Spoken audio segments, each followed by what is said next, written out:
eu queria que você explicasse, que você falasse, viu, Galvão, por que não porque o Fischer não é um intelectual, não foi um intelectual? Cara, eu fiquei chateado quando eu vi sobre a morte prematura dele. Não foi um intelectual facilmente classificável, tanto assim, sob a perspectiva da forma, quanto em relação ao conteúdo da obra dele. Você pode falar um pouquinho sobre essa dificuldade de classificação? O Fischer ele tem uma característica um pouco parecida com o Foucault nesse ponto, né, de resistir a determinadas classificações. Então é muito difícil você ver o Fischer se declarando alguma coisa. No início de produção dele, no blog, e principalmente a tese de doutorado dele, ele já utiliza categorias marxianas. Então ele usa a crítica da economia política, usa a teoria do valor, usa conceitos como fetiche da mercadoria, mas ele usa tudo isso de uma forma, digamos, mais acessória, né? Isso não estaria na centralidade do pensamento dele, pelo menos no início de fase de produção. Com o tempo, as postagens dele vão caminhando, digamos, mais para a esquerda, mais para um marxismo, digamos, não chega a ser autodeclarado, mas eu acredito que esse caráter fragmentário da obra do Fischer o caráter rebelde do pensamento dele façam com que haja uma dificuldade de conceituá-lo, né? E também as próprias mudanças de posição dele, né? Então, o meu trabalho de pesquisa também vai ajudar os leitores do blog a identificar fases na produção de Fischer em que, por exemplo, um conceito que aparece em 2004 e 2005 no blog já tem um outro significado em relação a esse mesmo conceito no artigo de 2010, 2011, 2012. Então, por exemplo, a expressão pós-modernismo que o Fischer usa até 2005, 2006, ele usa quase como um sinônimo daquilo que depois ele foi chamar de realismo capitalista. Então, o realismo capitalista justamente surge também para substituir a expressão pós-modernismo dentro da obra do Fischer. Então, tem essas especificidades conceituais. E o próprio livro, o Realismo Capitalista, ele tem um caráter muito fragmentado também, apesar de ser uma obra coesa, você pega o livro e, pô, isso aqui é um livro. Mas, na verdade, para quem conhece o blog, sabe que a maioria a maior parte daquilo que foi escrito no livro Realismo Capitalista eram postagens do blog que depois foram costuradas pelo Fischer para formatar o livro. Okay. Então, essa é uma característica, esse aspecto fragmentário, esse caráter ilusivo do pensamento do Fischer é uma marca dele, que é um pouco parecido com Foucault, por exemplo, talvez com Deleuze, Guattari, né, que também são pensadores que o Fischer gosta muito, né? Então, o Fischer tem essa característica.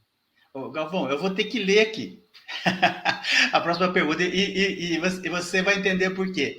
No seu artigo, você fala que a gente pode classificá-lo como?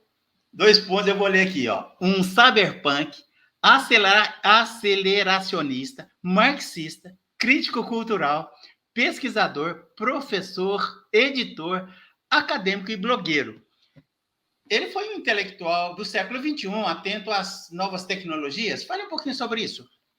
Essa era uma das características que ele trouxe desde a época do CCRU. Né? O CCRU ele procurava, dentre outras coisas, extrair o máximo digamos, de potencial filosófico, crítico, dessas novas tecnologias, principalmente da internet, na época de uma internet 1.0 que surgia, que se difundia naqueles anos 90. Então ele teve muito vinculado a isso. Mas ele também é um grande crítico dos caminhos em que essas tecnologias acabaram se desenvolvendo. Então, o Fischer ele trabalha muito com um conceito que não é dele, é da Jodie Dean, que é uma amiga e teórica que tem um diálogo grande com o Fischer, uma pensadora estadunidense, e que é do capitalismo comunicativo. Então, nesse capitalismo comunicativo, o Fischer, ele, bom, em apertada síntese, ele pensa o seguinte: o que nós temos de internet não é uma internet que é uma internet capitalista, é uma internet em que os processos do dia a dia são acelerados, mas são acelerados de um jeito ruim. É como se a gente estivesse correndo sem sair do lugar.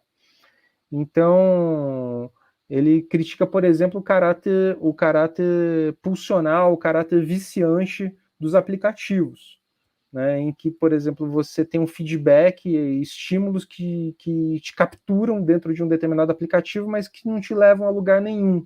Você recebe o feed sempre com as mesmas notícias, uma das coisas que ele critica, por exemplo, é ficar viciado em Candy Crush, algum joguinho, né? São coisas que não te agregam em nada. Então, ele fala que, por exemplo, uma máquina de lavar tem um caráter muito mais emancipatório do que um aplicativo, a maioria dos aplicativos que a gente tem no celular hoje em dia, porque a máquina de lavar vai liberar você de um determinado trabalho para você poder fazer outras coisas que eventualmente sejam mais interessantes. Então, ele é um defensor da automação, mas é um grande crítico da forma como o cyberespaço se desenvolveu, principalmente se desenvolveu dentro desse universo capitalista. E uma das coisas que ele tenta resgatar, uma experiência que pouca gente conhece, né? Pelo menos aqui no Brasil eu vejo muito pouca gente falar, que é o CyberSyn, que foi uma experiência da época do Salvador Allende, em que ficou até conhecido como a internet comunista, em que na época do Allende ele contratou técnicos de informática do Reino Unido para desenvolver um projeto para que pudesse haver um maior controle da produção, mas um maior controle da produção no sentido de potencializar